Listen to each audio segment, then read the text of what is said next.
अथ एकादशाधिकशततमोऽध्यायः। मीनराशेः रेवती नक्षत्रस्य चतुर्थचरणम्। शिव उवाच। अलर्कस्य पुरे देवी क्षत्रियो वसति प्रिये, चन्द्रशर्मेति विख्यातः पत्नी देवी ततोऽभवत्।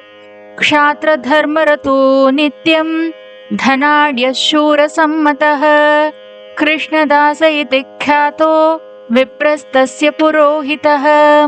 विप्राय प्रददौ भूमिं गिरिजे विग्रहे सति, ततो बहुदिने याते दण्डस्तस्माच्च याचितः। ब्राह्मणोऽप्यवदद्देवी नाहं दण्ड्यः कदाचन, ततो रोषपरीतात्मा क्षत्रियो ब्राह्मणं प्रति। दुर्वचश्चावदद्देवी ब्राह्मणं साधु सम्मते, मरणं ब्राह्मणस्यैव मृत्युद्देशेन वै प्रति।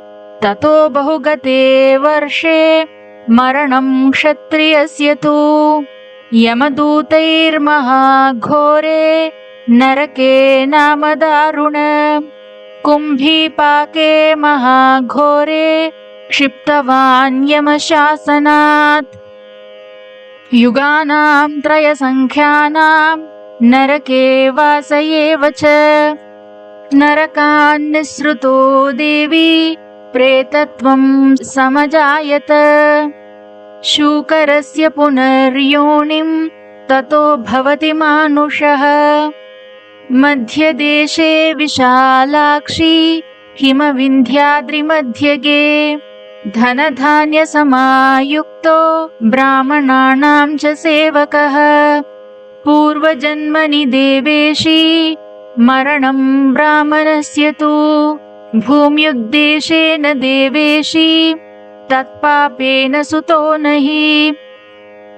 प्रमादात् पुत्रस्योत्पत्तिः मरणं तस्य जायते, काकवन्ध्या भवेन्नारी मृतवत्सा पुनः पुनः।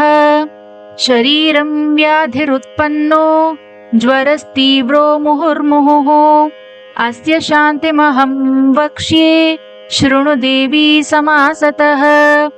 गृहवित्तषडंशं च ब्राह्मणाय समर्पयेत्, गायत्री मूलमन्त्रेण 5 लक्षजपं तथा।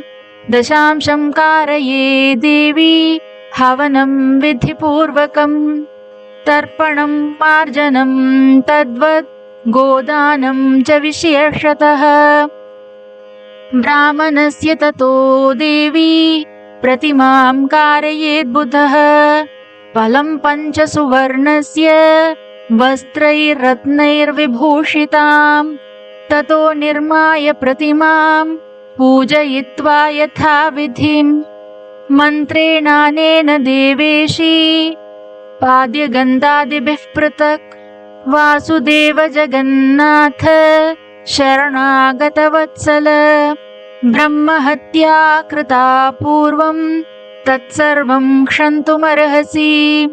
वल्मीकमृत्तिकां गृह्य वेदी वै कारये ततः, तन्मध्ये सर्वतो भद्रे रक्षितं द्रव्यमङ्गलैः।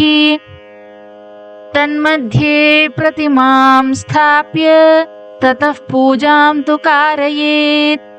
श्रीं वासुदेवाय नमः, श्रीजगन्नाथाय नमः, श्रीहृषीकेशाय नमः, श्रीदामोदराय नमः, श्रीरच्युताय नमः, श्रीशङ्खचक्रगदाधराय नमः, श्रीविष्णवे नमः, श्रीशार्ङ्गिणे नमः, श्री अनन्ताय नमः, श्रीगरुडध्वजाय नमः। दशमन्त्रैर्महेशानि पूजयित्वा ततः सुधीः प्रतिमां रक्तवस्त्रेण छादितां पुष्पभूषितां ब्राह्मणाय ततो दद्यान् महाविष्णुस्वरूपिणे प्रभोजये ततो विप्रान् दक्षिणां दापये ततः ततो विसर्जनं कुर्यात् वाचकं प्रणिपत्य च एवं कृते वरारोहे शीघ्रं पुत्रः प्रजायते काकवन्ध्या लभेत् पुत्रं सर्वव्याधिः प्रणाशनम् मृतवत्सा च या नारी जीवत्पुत्रा च जायते यः पठेत् शृणुयाद्वापि सर्वपापैः प्रमुच्यते अतः परतरं नास्ति सत्यं सत्यं वरानने। इति श्रीब्रह्मपुराणान्तर्गत पितृकल्पोत्तरे सनत्कुमार मार्कण्डेय संवादे शिवपार्वती प्रश्नोत्तरे नक्षत्रचरण फलकथने कर्मविपाक संहिता।